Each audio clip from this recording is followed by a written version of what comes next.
Welcome back to VRT commentary. இன்னைக்கு நம்ம என்ன வீடியோ பார்க்க போறோம்னா top 15 best characters in Stranger Things season 5 release ஆக போகுது. ஆனா 1 2 3 4 ஆல்ரெடி ரிலீஸ் பண்ணிட்டாங்கல்ல. சோ இந்த எல்லா ஸ்ட்ரேஞ்சர் திங்ஸ் சீசன்ஸையும் வச்சு ஒரு 15 பெஸ்ட் கேரக்டர்ஸ் செலக்ட் பண்ணிருக்கோம். அதெல்லாம் யாருன்னு பாத்துறோமா? இந்த டாப் 15மே ரேங்க் தான். எல்லாமே என்னோட பர்சனல் சாய்ஸ் தான். சோ எந்த கேரக்டர் பெஸ்ட் கேரக்டர்ஸ்னு சொல்லிட்டு பாத்துருவோம். நம்பர் 15ல இருக்கிறது வில் பயர். இவனை வச்சு தான் சொல்ல போனா இந்த கதையே ஆரம்பிக்கும். சீசன் 1 சீசன் 2ல இவன் தான் சொல்ல போனா மெயின் ரோலே. இவன் இல்லாம கதையே நகராது. அப்படிப்பட்ட இம்பார்ட்டன்ட் ரோல கேரக்டர் இவன். ஆனா இவனே லாஸ்ட்ல 15ல போட்டுக்கனா அந்த சீசன் 1 2ல கொடுத்த இம்பார்ட்டன்ஸ் 3 and 4ல சுத்தமா இவனுக்கு கொடுக்கவே இல்ல. இவனால அப்சைட் டவுன் அதுக்கப்புறம் மைண்ட் பிளேயர் இதெல்லாம் மட்டும் தான் ஃபீல் பண்ண முடியுமா காட்டியிருப்பாங்க. வேற எதுவுமே வில்ல வச்சு எதுவும் பண்ணவே இல்ல. அதுவும் சீசன் 4ல சத்தியமா ரொம்ப கேவலமாக்கிட்டாங்க அந்த கேரக்டரே. சொல்ல போனா LGBTQ ஆயிட்டான். அதுவும் யார மைக்க கொடுமையே போக போக இந்த கேரக்டர் கொஞ்சம் நாசம் பண்ணி வச்சிட்டானுங்க. திடீர்னு சீசன் 3 சீசன் 4ல இம்பார்ட்டன்ஸ் இல்லாம போனது, LGBTQ புஷ் பண்ணது, இதெல்லாம் எனக்கு சுத்தமா பிடிக்கல. சோ நான் வந்து நம்பர் 15ல போட்டிருக்கேன். அடுத்து நம்பர் 14ல இருக்கிறது லூக்கஸ் சொல்ல போனா நார்மலா தான் காட்டிட்டு இருப்பாங்க. சீசன் 1 2ல விட எனக்கு 3ல கொஞ்சம் இம்பார்ட்டன்ஸ் கொடுத்தாங்க. ஆனா லூக்கஸோட கேரக்டர் டெவலப்மெண்ட் இந்த சீசன் 4ல தான் இருக்கு. வெக்னா மேக்ஸ் கொல்றதுக்கு ட்ரை பண்ணுவான்.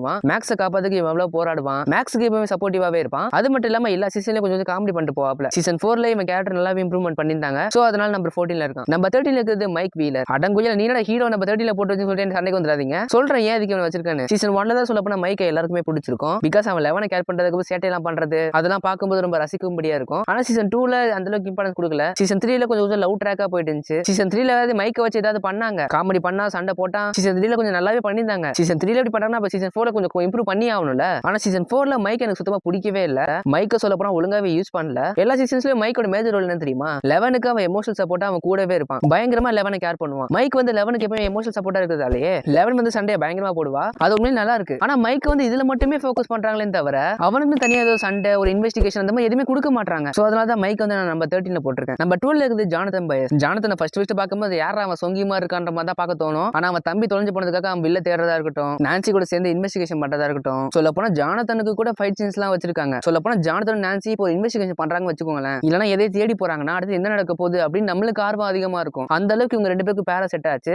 ஜானதனோட கேரக்டர் அதனால நல்லா இம்ப்ரூவ் ஆச்சு. ஆனா இவனுக்கே ஃபைட் சீன்லாம் வைக்கும்போது மைக்கு வைக்கலாம் பாருங்க, எனக்கு அதான் ஒரு மாதிரி இருக்கு. மைக்கை என்னமோ நோஞ்சா மாதிரி காட்டிட்டு இருந்தாங்க. சொல்ல போனா நம்ம 30ல வந்து ஜானதனை வச்சுட்டு நம்ம 12ல மைக் வைக்கலாம்னு நினைச்சேன். ஆனா மைக்கோட நிறைய சிச்சுவேஷன் வந்து ஜானதன் வந்து ஃபேஸ் பண்ணிருக்கான். சோ அதனால தான் நம்ம 12ல போட்டிருக்கேன். அடுத்து நம்ம 11ல இருக்கிறது வெக்னா. ஏன் நம்பர் 1ன்னு கூட சொல்லலாம். ஐ மீன் அவன் நேம். வெக்னா கிட்டே சூப்பர் பவர்ஸ்லாம் இருக்கு. வெக்னாவை ஆரம்பத்தில் காட்டும்போது யாரா அவன் இந்த அளவுக்கு நல்லவனா இருக்கானே 11க்கு உதவி பண்றான்ற மாதிரி நம்ம பார்க்க தோணும். ஆனா போற போக்குல இவன் ஒரு பிளான போட்டு இவன் கடைசியா ஒரு விஷயத்தை பண்ணுவாங்க பாருங்க. அந்த லேப்ல இருக்கிற எல்லாரையும் கொன்றுவான். அப்பதான் புரியுது இவன் சரியான ஒரு சைக்கோன்னு. ஆனா அது மட்டும் இல்லாம இவன் அப்சைட் டவுன்குள்ள போனது, அங்க போயிட்டு மைண்ட் பிளேயர் கிட்ட போனது, மனித இனத்துல இருந்து ஒரு அரக்கனா மாறினது, அடங்கொயல இவன் தான் அவனான்ற மாதிரி பயங்கரமா ட்விஸ்ட் எல்லாம் கொடுத்துருப்பானுங்க. முதல் சீசன்ல வெக்னா வச்சு மாஸ்க் காட்டிட்டானுங்க. உண்மையே ஒரு நல்ல வில்லன் கேரக்டர் தான். ஆனா எனக்கு ஒரே ஒரு வருத்தம் என்னன்னா இவனை வச்சு கொஞ்சம் இன்னும் நல்லா பயமுறுத்தி இருக்கலாம். ஏன்னா இவன் லுக்கே ஒரு மாதிரி கொடூரமா இருக்கு. வெக்னா வச்சு நல்லா த்ரில்லரா கொண்டு போயிருக்கலாம். ஒருவேளை த்ரில்லரா ஒரு மாதிரி மோசமா கொண்டு போயிருந்தா இந்த கேரக்டர்ல சொல்ல போனா வேற லெவல்ல போயிருக்கும். பயங்கரமான வில்லன் சொல்லலாம். ஆனா இவனை வச்சு அவ்வளவு பயமுறுத்தல. எனக்கு சுத்தமா அவனை பார்த்து பயம் வரல. இந்த கேரக்டரை வச்சு ஒழுங்கா பயமுறுத்தி நம்மளுக்கு கல்லு காட்டாததால நான் வந்து இந்த நம்பர் 10ல போட்டிருக்கேன். ஐயோ சாரி 11ல போட்டிருக்கேன். அடுத்து நம்பர் 10ல இருக்குது ராபின் பக்லி. ராபினை கண்டிப்பா உங்களுக்கு பிடிக்காம இருக்காது.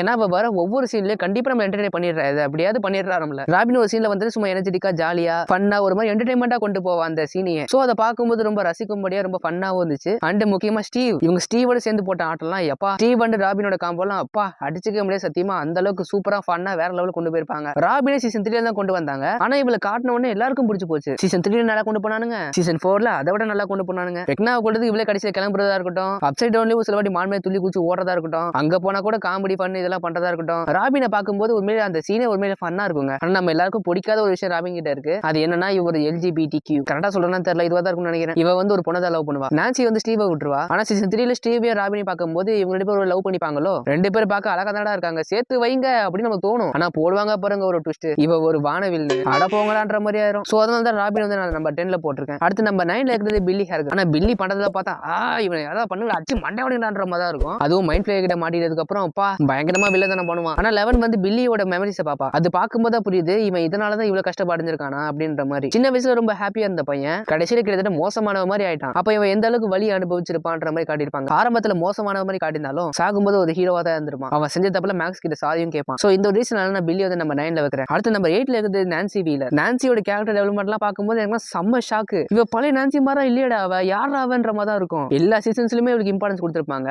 மைக்கை விட அதிகமாவே கொடுத்திருப்பாங்க. ஆனா முக்கியமா சீசன் 4 கொஞ்சம் கூட பயமே இல்லாத ஒரு நான்சியா இருப்பா. வெக்னாவை கொல்றதுக்கு எல்லாம் பிளான் போடுவாங்கல்ல, எல்லா டிசிஷனுமே அவ அவ்வளவு தைரியமா எடுப்பா. அவ்வளவு போல்டா அவ்வளவு வெறியோட இருக்கிற ஒரு நான்சி நம்ம பார்த்திருக்கவே மாட்டோம் இந்த சீசன்லயுமே. சீசன் 4ல நான்சிக்கு சத்தியமா கேரக்டர் டெவலப்மெண்ட்லாம் பக்கா. அதுல கடைசி கடைசியில வெக்னாவை ஷூட் பண்ணுவா பாருங்க, தைரியமா வெக்னாவை ஷூட் பண்ணிட்டு முன்னாடி போயிட்டு இருப்பா. பார்க்கும்போது நம்ம கூஸ் பம்ப்ஸ் ஆயிரும். இந்த கேரக்டருக்கு குறைன்னு சொல்றதுக்கு இப்ப எனக்கு எதுவுமே இல்ல, நல்ல ஒரு பெஸ்டான கேரக்டர். சோ நம்ம 8ல போட்டுருக்கேன். அடுத்து நம்ம 7ல இருக்கிறது எடி மன்சன். எடியே சீசன் 4ல தான் காட்டியிருப்பாங்க. எடியை காட்டும்போது இவன் ஒரு சின்ன பையன் வைப்ல தான் இருப்பான். அவங்க வந்து இந்த அப்சைட் டவுன் 11 இந்த மேட்டர்ல சொன்னதுக்கு அப்புறம் எடியும் சொல்ல போனா புரிஞ்சுப்பான். இந்த கேரக்டர் ஒரு நார்மலா தான் கொண்டு போனாங்க. ஆனா எடியோட சாவு நம்மளால கொஞ்சம் கூட ஏத்துக்கவே முடியாது. இப்போதான் இவனை காட்டினீங்க, அதுக்குள்ள கொண்டிங்களேன்ற மாதிரி தான் இருக்கும். என்னதான் அந்த ஊரே அவன் தான் கொண்டான்னு சொன்னாலும் எடி வந்து கடைசியில் ஒரு ஹீரோவா தான் இருந்திருப்பான். அந்த டெமோ பேட்ச்ல எல்லாம் டிஸ்டர்ப் பண்ணி இவன் பாட்டு ஒரு பக்கத்து கொண்டு போயிட்டு இருப்பான். டெஸ்டினுக்கு இதுவாக கூட சொல்றேன், அவன் அப்சைட் டவுன் டிஸ்டர்ப் பண்ணிட்டே போயிட்டு இருப்பான்.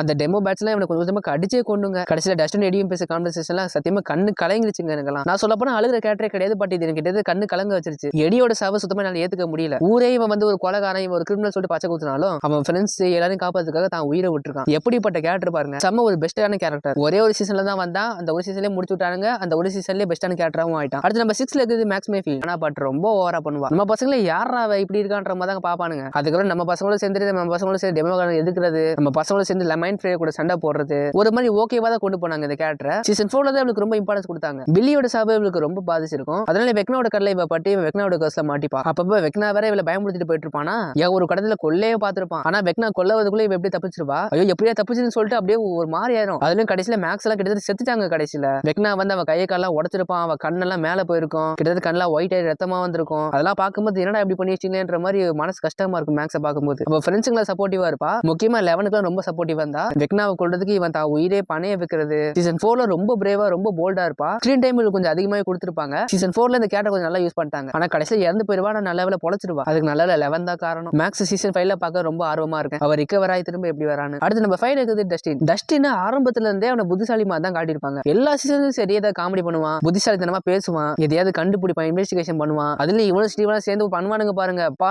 டஸ்டினும் ஸ்டீவா அந்த அளவுக்கு செம பாண்டா இருப்பாங்க. கிட்டத்தட்ட ஒரு அண்ணன் தம்பி மாதிரி இருப்பாங்க. திங்ஸ் நிறைய இம்பார்ட்டன்டான விஷயம் கண்டுபிடிச்சது வந்து அதிகபட்சம் டஸ்டினா தான் இருக்கும். ஐ மீன் எல்லாத்தையும் கண்டுபிடிக்கல, பட் இம்பார்ட்டன்டா ஒரு சில விஷயம் கண்டுபிடிச்சிருப்பான். அப்சைட் டவுன் கேட்ல இவன் தான் கிட்டத்தட்ட கண்டுபிடிப்பான். அந்த காம்பஸ் வச்சு எல்லாருக்கும் சப்போர்ட்டிவா இருப்பான். ஸ்கிரீன் டைமும் அதிகமா இருக்கும். டஸ்டின் அதுக்கு ஸ்டீவோட பாண்டு தான் இருக்கிறதுலே பயங்கரமான ஒரு பாண்டா இருந்துச்சு. இந்த ஒரு விஷயம் இந்த கேரக்டர் வந்து இவ்வளவு சூப்பரா இருக்கிறதுக்கான இன்னொரு காரணமும். ஓகே, அடுத்து நம்ம 4ல இருக்குது ஜாய்ஸ் பயர். நீங்க எந்த சீசனை பார்த்தாலும் சரி, ஜாய்ஸ் கண்டிப்பா ஒரு இம்பார்ட்டன்டான ரோல பிளே பண்ணுவாங்க. அவங்க இன்வெஸ்டிகேஷன் பண்றது, சண்டை போடுறது, ஹாப்பரை காப்பாத்துறதுலாம் போவாங்க பாருங்க. அப்பா என்ன தில்லுங்கிறீங்க. சீசன் 1 சொல்ல போனா பில் வந்து செத்துட்டான்னு சொல்லிட்டு எல்லாருமே முடிவே பண்ணிடுவாங்க. ஆனா ஜாய்ஸ் மட்டும் அவன் உயிரோட தான் இருக்கான்ற மாதிரி ஒரே பிடிவாதமா இருப்பாங்க. அவங்க பையனை எப்படி காப்பாத்தினா அந்த ஒரு எண்ணத்துல இருப்பாங்க. அவங்க அம்மாவை சொல்றது செஞ்சாங்க, பில்ல காப்பாத்துனாங்க, ஹாப்பரை காப்பாத்திருக்காங்க, 11க்கு ஒரு லைஃப் கொடுத்திருக்காங்க. இவங்களே ஒரு சிலவாட்டி பயங்கரமா ஃபன் பண்ணுவாங்க. ஜாய்ஸ் வந்து பர்சனலா எனக்கு ரொம்ப பிடிக்கும். நிஜமா நல்ல கேரக்டர் சூப்பரா கொண்டு போயிருப்பாங்க. அடுத்து நம்ம 3ல இருக்குது ஜின் ஹாப்பர். ஜாய்ஸ் எங்கெங்கெல்லாம் இருக்காங்களோ அதிகபட்சம் எல்லா செல்லையும் ஹாப்பர் அங்க இருப்பாரு. ஏன்னா இவங்க 2 பேர் தான் சொல்ல போனா ஒன்னா சேர்ந்து இன்வெஸ்டிகேஷன் பண்றது, சண்டை போறது எல்லாம் பண்ணுவாங்களே. முதல்ல ரஷ்யன் பேஸுக்குள்ள எல்லாம் போவாங்க 2 பேரும். இவங்க 2 பேரோட ஒரு கனெக்ஷன் இந்த சீரிஸ்ல இந்த 2 பேரும் ஒரு பெஸ்டான கேரக்டரா காட்டுது. அது மட்டும் இல்லாம ஹாப்பருக்கு சொல்ல போனா யாருமே இல்லன்ற மாதிரி ஃபர்ஸ்ட் காட்டிருப்பாங்க. பட் 11 வந்ததுக்கு அப்புறம் அவர் லைஃபே மாறி இருக்கும். 11 வந்து அவரோட சொந்த பொண்ணாவே பாப்பாரு.